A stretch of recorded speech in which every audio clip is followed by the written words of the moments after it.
Are you thinking about buying or selling a home? Or just want to know what's going on with one of your biggest investments? Then come hang out with us for a little while. Hi, I'm Kirk Duckwall, and welcome to the Twin Cities Real Estate Show. We're sponsored by BRIX Real Estate, Network Title, Eric Bloomstrand and Chad Preby with Bell Bank Mortgage, James Tolson with Country Financial, Cregan's Construction, Gray Duck Staging and Design, and Structure Tech Home Inspections. If you have any questions for us or need any help with your real estate needs, you can give us a call, 651-303-0019. Again, 651-303-0019. And you can always check us out online at TwinCitiesRealEstateShow.com. There you can see all of our past shows as well as our weekly market updates. It's just a couple minute synopsis of what's happening in the marketplace, as well as download our free guides. The Smart Seller Guide, the Smart Home Buyer Guide. A lot of stuff that we talk about in this show are broken down in depth in those guides, as well as the BRIX report. Today in studio with me, Grace Hollingsworth, thank you for coming in. And Ben Greilanger, thank you. Today we're going to be talking about home buying do's and don'ts. This is kind of a fun one because, obviously that people dive in to this process sometimes just by, seeing what they've seen on HGTV or hopping on sites like Zillow and not really taking the time to learn about what is truly one of the biggest investments. Sure. However, first, we're going to get into a little bit of what's been happening in our marketplace here in the Twin Cities, kind of a little news breakdown. So starting off, new listings fell back week over week. They were at 1777, now down to 1556. And this is for the 13 county metro area. Obviously, new listings is something we'd like to see tick up a little bit higher, although this is pretty common this time of year in the fall that it does start to slow down. Granted, the slower that is, the more it's typically going to bring our inventory down. However, pending sales did move up a little bit, stressing that inventory. So that was at 1,310, down to 1377. Well, I'm sorry, up to 1377. This is down, though, over last year by 6.9%. So not much change in inventory with the new listings and pending sales. So it was at 8,397 up to 8,451. So just a little bit of movement on the inventory. Again, this is that spot we're paying attention to right now is the inventory of homes. If this continues to go up, which has been on that trend for many weeks running now, that will make our spring market a lot easier for buyers out there in comparison to the market that we've had. However, if that starts to drop off, which it tends to this time of year, we could be in for a very, very competitive spring marketplace again. So for sellers, that's definitely something to pay attention to is what's going to happen over the next 30 days. And we'll keep up to date and pass along our suggestions there. Days on market did jump up a little bit, up from 19-day average up to 22. A lot of people, when they hear the days on market, they're probably hearing the median days on market, which is quite a bit lower because the median sale price is quite a bit down in comparison to the average. But yeah, when looking at the average, it went from 19 to 22, and we expect that trend to continue. Actually, that brings in, I mentioned the sale prices, is we did see the first month of sale prices start to fall back. So we were at a 350 median sale price and now down to a 342, and that trend is expected to continue as well. Interest rates ended up jumping up, one of the biggest jumps that we've seen in a little while, although not that big when you take it into context. It went from 2.88 up to about 3% for a conventional 30-year mortgage. So yeah, showings per listing, this was a kind of a big surprise. Showings per listing jumped up the average in the Twin Cities this last weekend. I think, Grace, you had mentioned you kind of had a busier weekend with activity out there. Yes, I had a couple of high-priced buyers come through. So yeah, and that's something we tend to see, that the more expensive properties tend to be a later sale in the year. And it just makes sense because people have their other homes they have to sell first. And it's just kind of this cyclical process that happens every year. So yeah, showings per listing jumped up from a 3.74 up to a 4.1. This brings the market meter, which was at a 6, up to a 6.21, which is back into a seller's market range. So I'm kind of thinking, you know, it has slowed down. Wouldn't you agree that definitely as you go out there? I'm kind of thinking that we're going to continue to see this slowing, but it's going to be what I've been seeing is a slow slowing in the marketplace. I don't think it's going to just be this consistent drop. And, you know, a lot of it, I think, comes from the pressure that buyers felt in the springtime, you know. So Grace, when did you start going out on showings? It was like in summer, right? Yeah, actually late March. Late March, right? Yeah. It was crazy, right? Yes. Everything would sell in 2 seconds. Yep. Yeah. Now, I mean, I had a property that I put on the market, and you know, even after 30 showings, it wasn't 10 offers; it's 2 offers. Yeah. Right. So you know, the market is at that point where it's slowing down, but we expect. I put in the market meter there that I kind of went out a few months. I expect things to start to actually pick back up maybe in December with how low inventory is in comparison to last year. So we're going to take a quick commercial break. When we come back, we're going to get into the do's and don'ts of home buying. Again, if you have any questions for us, you can give us a call, 651-303-0019. Happy to help with any of your real estate questions, wants, and needs. Also, check us out again online anytime at TwinCitiesRealEstateShow.com.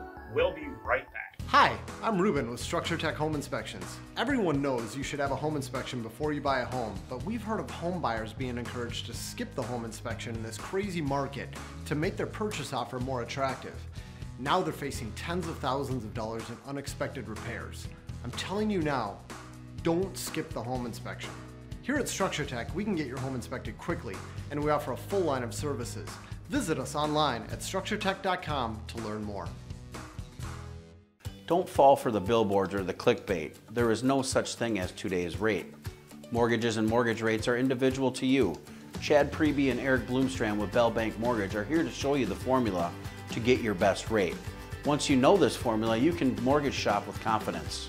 Find us online at chadpreby.com. That is chadpreby.com. NMLS 1462493, Equal Housing Lender, member FDIC. Hi, I'm Kirk Duckwall with BRIX Real Estate and the Twin Cities Real Estate Show. Buying or selling a home is one of the biggest financial transactions people make. Before you make your next move, download our free Smart Home Buyer or Smart Seller guides to give you the edge in our real estate market. From deal hunting to knowing the right repairs for maximizing value, these free guides have it all. Check them out and more at BRIXTwinCities.com under publications. Welcome back to the Twin Cities Real Estate Show. Today, we're talking about home buying do's and don'ts. And a lot of this, if you're somebody who's looking at selling out there as well, some of this stuff can be taken into consideration also as things to think about on the flip side of the transaction. So today in the studio with me, Grace Hollingsworth, thank you for coming in. No problem. You don't get to see you in the office all the time, but yeah, first time on the show. Yes, it is. Yes. You know, it used to be a little easier, a little less intimidating when we had the radio. Yeah. Now we got the camera. And then Ben Greilanger, thank you for coming in, talking about this today. So home buying do's and don'ts. You know, putting together this list, it's really to help that home buyer tackle this the easiest way possible, and the least stress-free way possible. Yeah, you want to have a plan for how to approach something like this. Yeah, you don't want to just wing it. I mean, such a little transaction. No. People buy a house all the time. Just go find one, right? Yeah. Well, and I think part of it is society has kind of, you know, got people to think, you know, you watch HGTV and you sit there and you see your 3 houses and you go out and look at them and you pick one and you found them all online. And there's no multiple offers. You just get to go buy that one. Yeah. Sit down and have have a coffee at the local cafe, you know. But really, you want to put together a plan. Actually, the fastest way to buy a home is to plan it out. Think about it. Take your time. Don't be in a rush. That's the quickest way to get from A to B, which is the process. It's when you do the shotgun approach, which we talk about in the classes all the time, that it ends up being frustrating, costly, all of that. Yep. So right out of the gate, I think the first thing to do is to make sure that you're going out and looking at all the different loan programs that might be available. I know Chad, one of our regular co-hosts, would love to be in for this segment, but you know, there's so many great loan programs. You know, there's zero down payment, rural development loans. I know, Grace, that was something that you were looking at when you were buying. There's also the $1,000 MHFA financing, the whole, veterans loans. Yep, the VA zero down. Yep, it's a great loan program. So you want to make sure you're checking everything out. There's also the Borrower Smart that just came back, which is, I think, that $2,500 grant program for buyers out there. And so there's all sorts of options. You know, when you go online, if that's the way you're approaching it, step back for a minute and start maybe asking friends, relatives, or reach out to get recommendations of good local loan officers, because they're going to help you find that loan, which is going to be the vehicle that gets you that house. That's why you want to start there. Also, a lot of people don't realize that different styles of homes and different conditions of homes don't all qualify for the same types of financing. So you could go out and get pre-approved, and that house doesn't qualify for it. And so you can run around in circles and burn a lot of time with that. Yeah, that can be super frustrating. Yeah, FHA's one of those. Yeah. I mean, FHA is a great program, but could be a lot more limited on condition and types of properties. You know, once classified as condos. So you want to make sure, you do go out and look at all the options, and you do go out and get pre-approved right away. I mean, that's so important. If you're 6 months out, go get pre-approved. If you're 8 months out, go get pre-approved. If you're a year out, go get pre-approved, because that process will help you clean up. And if you do have imperfections in your credit, it gives you time to fix those. Right. And that will actually get you a better interest rate typically, or can put you into a better loan program.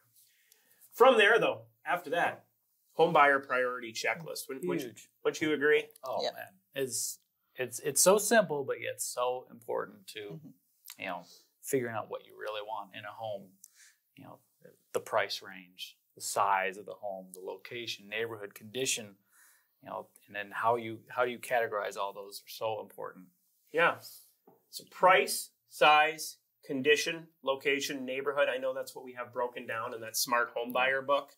If anybody wants that book, TwinCitiesRealEstateShow.com. You can go there. It's free. There isn't any registration or anything. You can download that book.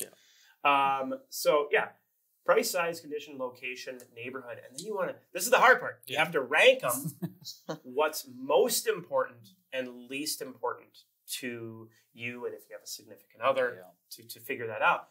And this is probably one of the hardest things in the entire process to get people, or a lot of people, to commit to. Especially when I tell them the next piece, which is if you do have a significant other, you both have to get it lined up before you really dive in to there. Price is tricky too, because obviously it's a competitive market, and so you might think, oh, I'm pre-approved for a maximum of $350. That means you probably shouldn't be looking at homes priced at $350, because they're if they're competitive homes, they're going to go beyond that price. Right. So that's where working with a realtor can kind of zero in. Okay, we should be looking at this price range, even though that's your top price range. Well, the advice an agent will provide you using a buyer's agent is well worth, how that's wrapped into to the cost. Yeah. So, and we'll talk actually a bit more about that here soon. So, some people might go, well, I don't know what I really want and what's important, and that's okay. I look at it this way. When you go out and you go, let's say I'm going to go buy a TV at Best Buy.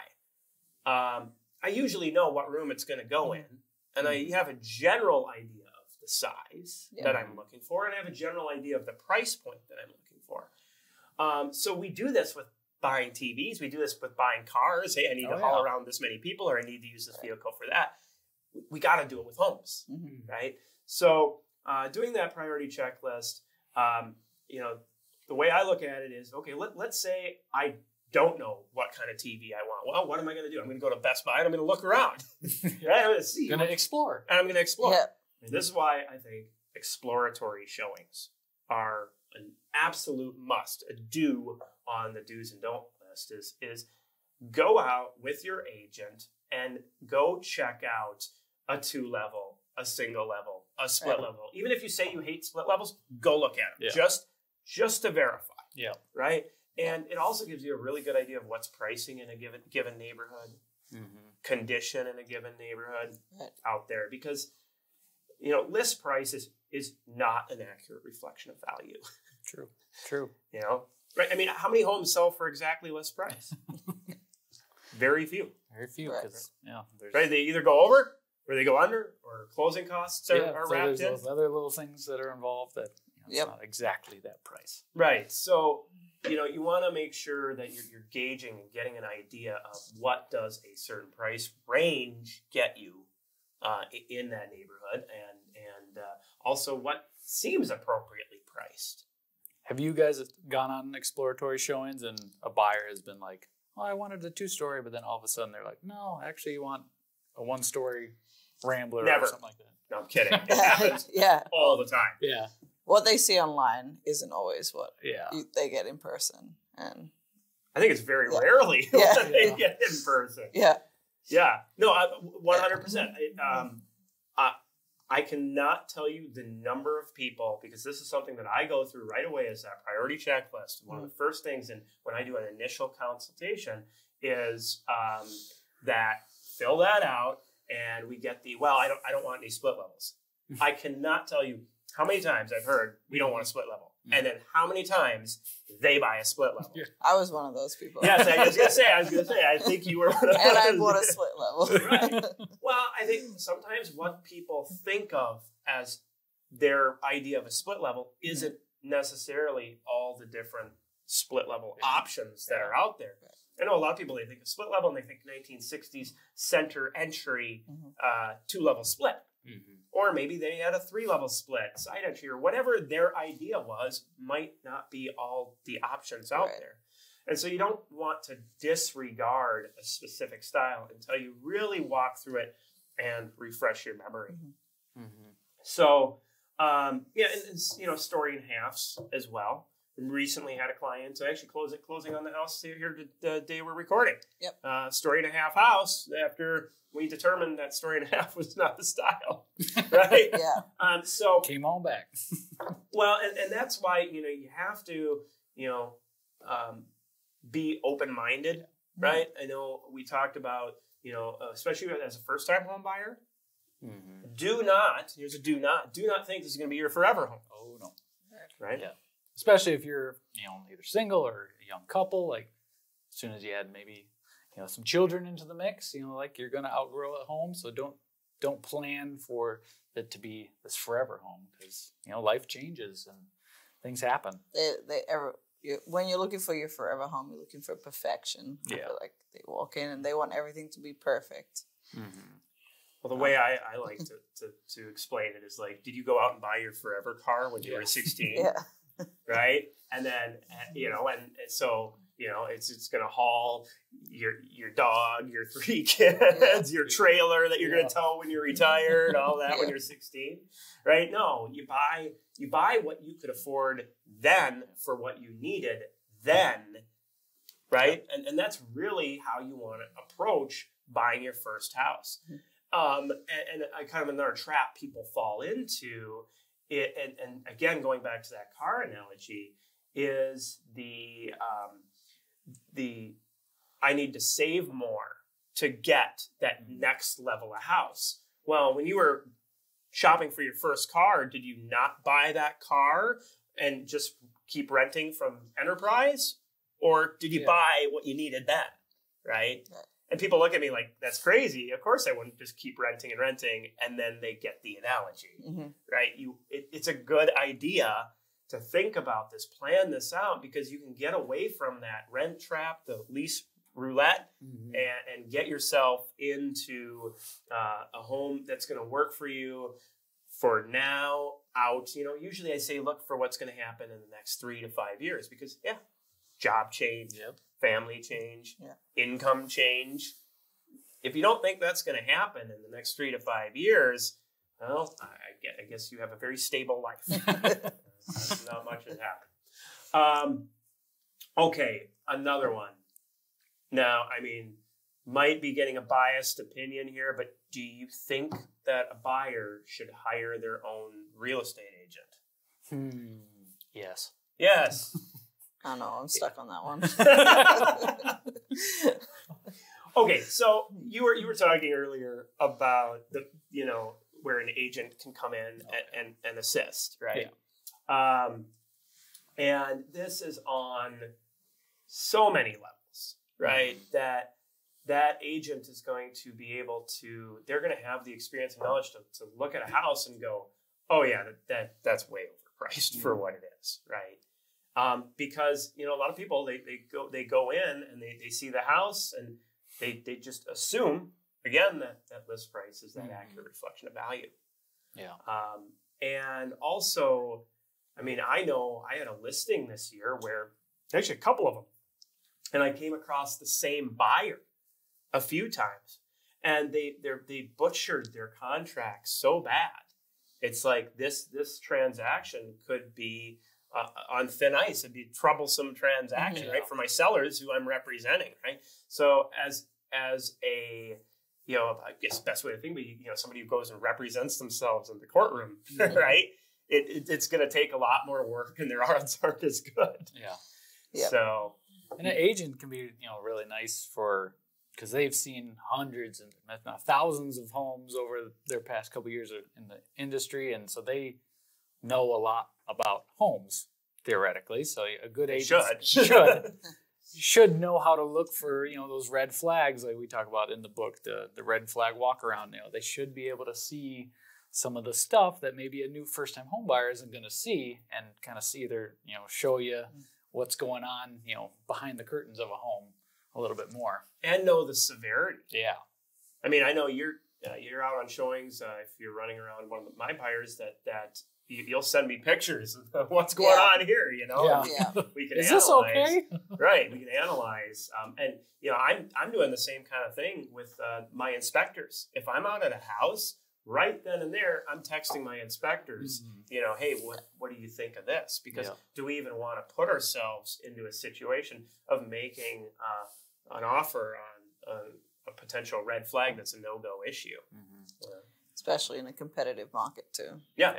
You gotta pick and choose your battles and where you're spending your money. I think this kind of leads to the last one we'll cover on the segment today, which is, don't overpay, right? Some of this stuff you can fix over time. If you want to go out and shop for homes for 2 years and stress out and all of that, at the end of the day, if you find the right house, great. But if you end up overpaying for a home, now the option to move in 3 to 5 years might just not be there. Be a little tighter. Right. And this is where we see those short sale situations come up. So, it goes back. A real estate agent is going to be a good guide for you in this. And so, kind of similar to with the loan officers is reach out to friends, family, or reach out, give us a call. Happy to help answer any questions or assist, with a search. But get somebody to help you through. Again, this is one of the biggest financial decisions. We're going to take a quick commercial break, and we'll be right back. Not every title company is the same. There are many people involved with each real estate transaction, and all of them need to be in the loop or a closing may get delayed. This is why the people at Network Title strive to provide swift scheduling and communication between the buyers, sellers, agents, and lenders. We know moving can be stressful, however, your closing does not need to be. Check us out online at network-title.com. My name is James Tobson with Country Financial. Anyone can sell you insurance, however, is it going to be the insurance you need? When life pops up with its surprises, you want the right coverage. When it comes time to find or renew your policy, give me a call. I would love to review your existing policy and show you what I can do for you. You can email me at james.tobson@countryfinancial.com or give me a call at 651-365-3408. Hi, I'm Becca, owner of Greilanger Staging. With today's home buyers beginning their journey exclusively online, the look and feel of your home matters more than ever. Whether it's a simple in-home consultation, a refresh using your current furniture, or a whole home staging, our goal is always the same: showing your home in the best light and helping you achieve the highest sales price possible. To learn more, visit us at greilanger.com or check us out on Instagram at greilanger.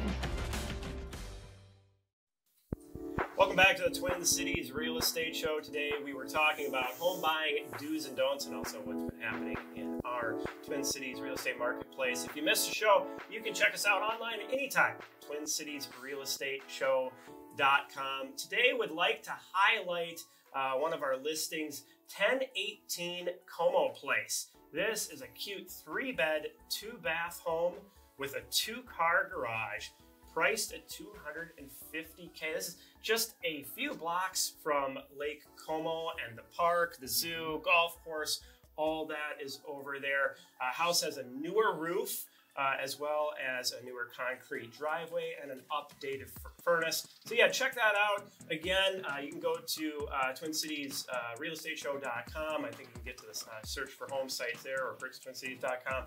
Again, that's 1018 Como Place. I'd like to thank you guys again for coming in and talking about a little bit about home buying.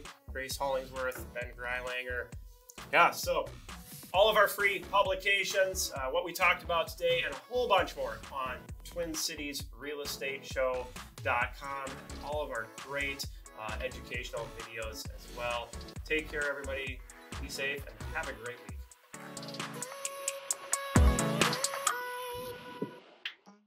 People always ask realtors, what is your commission? But what they should be asking is, what is your rate of return? Commissions only vary by a couple of % from agent to agent. However, the price per square foot you get just based on their experience and the quality of marketing they use can vary by 10% or more. At BRIX Real Estate, our agents use the right marketing and have the experience to get you top dollar for your house. See what we can do for you at BRIXTwinCities.com. Not every title company is the same. There are many people involved with each real estate transaction, and all of them need to be in the loop or a closing may get delayed. This is why the people at Network Title strive to provide swift scheduling and communication between the buyers, sellers, agents, and lenders. We know moving can be stressful, however, your closing does not need to be. Check us out online at network-title.com.